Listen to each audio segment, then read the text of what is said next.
know the pretty dress and the pretty shoes may confuse you because I am a gladiator. I like to fight. From kindergarten to 10th grade, fisticuffs and knuckling up was how I solved my problems. Because I grew up in 38126, the poorest zip code in the city of Memphis. And I'm one of the 23% of kids who grow up in poverty, who escape. My mother and my father are part of the 42% of children who grow up in poverty and fight to get out of poverty the rest of their lives.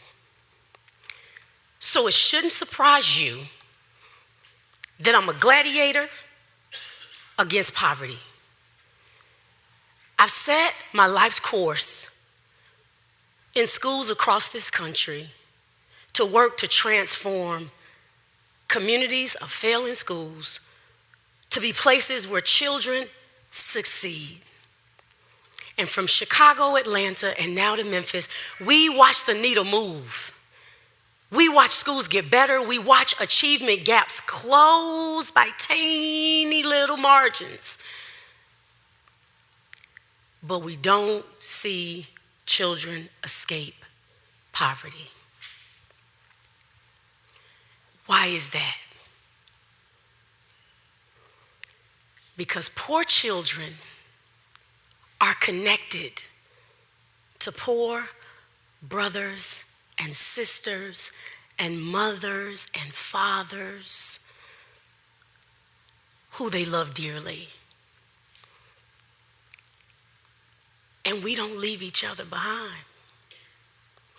So if we're serious, I mean real serious, like here in Memphis where there are 191,000 people of the 650,000 people in the city living below the poverty line, if we're real serious about moving those people out of poverty, we can't just keep talking about building good schools. We have to be talking about policies that impact the lives of children's families every day. Policies like early childhood education, policy like quality access to reproductive health care services, programs and social policies like impacting juvenile justice and transforming systems of massive incarceration. We have to talk about what it means to have a living wage, real policies that impact poverty. And I like to tell my own story because it wasn't just good schools, but it was the social policies that conspired against our family even as we strive to get out of poverty. My mother and father, they back there, waved to my mama. My mother and father have been sweethearts since they were 12 and 14 years old. In middle school, y'all, they fell in love. And they had big dreams. Soulsville is our neighborhood. It's our community. And my mom and dad had big dreams of going places and building a great life for themselves, even as children. But 4 months after graduation for my mom, and 5 months after her 17th birthday, my mom had me. And my dad went to the Navy to see how he could capitalize on building an American dream for his little baby girl and his childhood sweetheart. And 1 month after I made it, my mother had a psychotic break. Postpartum depression and postpartum psychosis crippled her ability to take care of herself and to take care of me. And when my dad came on leave and extended his leave, he was dishonorably discharged. And that cut our bootstraps out of poverty. That was our ticket.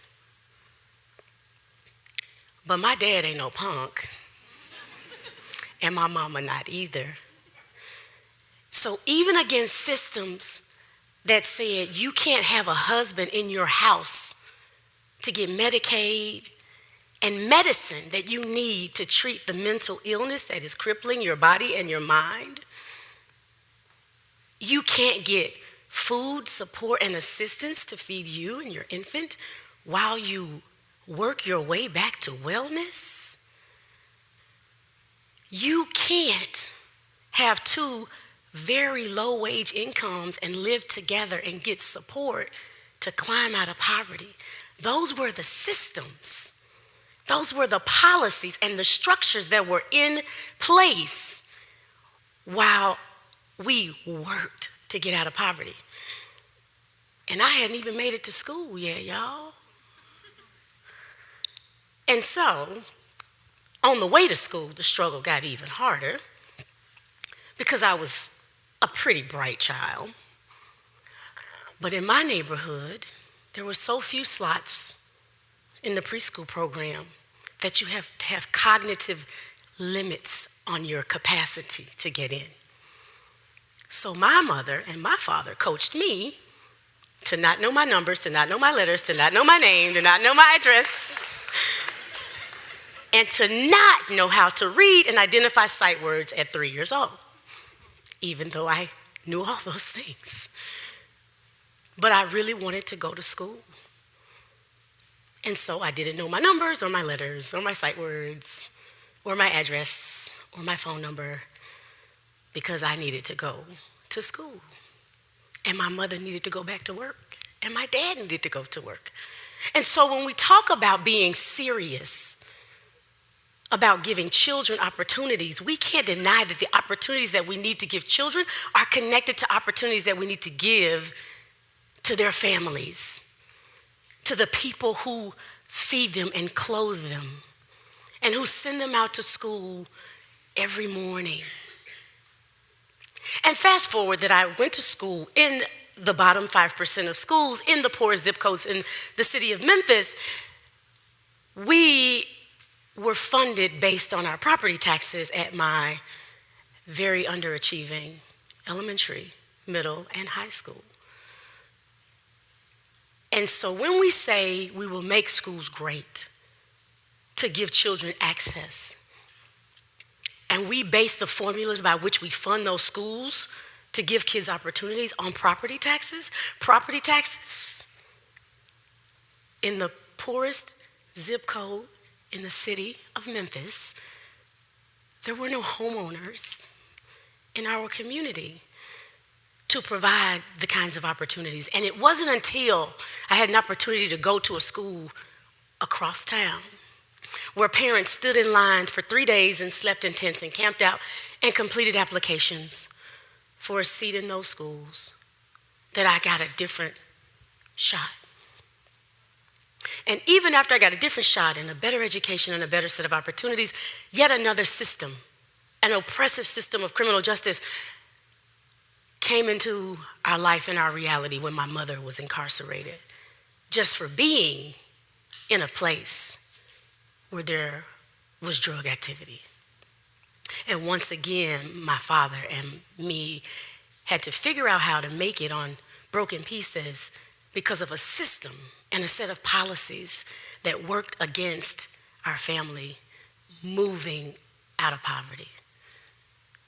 And so when we talk again about children and why they don't get out of poverty even when they get a good education, because I got a good education. In fact, I remember that it was 8,395 days when I got out of poverty. I remember it was the first paycheck I got that was above the poverty level. It took me that many days. That fact, that was 23 years of my life to get out of poverty. Education is the long game. And I just think if we had policies that had enabled my father to stay in the military and support my mother through her illness at the same time, or that if we had social systems that allowed for my mother and my father to stay together and work through their poverty with the support of social systems, that we could have got out of poverty a lot sooner than 8,395 days. And in fact, I got out of poverty 8,395 days. My father worked a low-wage job until he had 2 heart attacks and was retired on medical disability. That is not a way out of poverty. So if we are serious about this fight to end poverty, because in the city of Memphis, we will not move forward if we don't move poor people forward in this city. So if we are serious, our policies need to look very differently.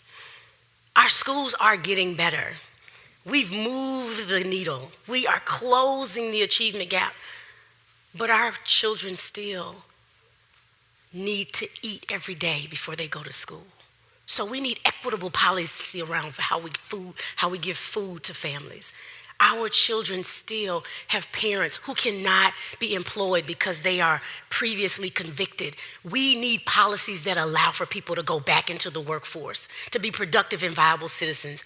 We still have children whose brothers and sisters and cousins battle mental illness and addictions, that we have no policies and no strategies. And so our children are left to fix those solutions on their way through their education and out of poverty.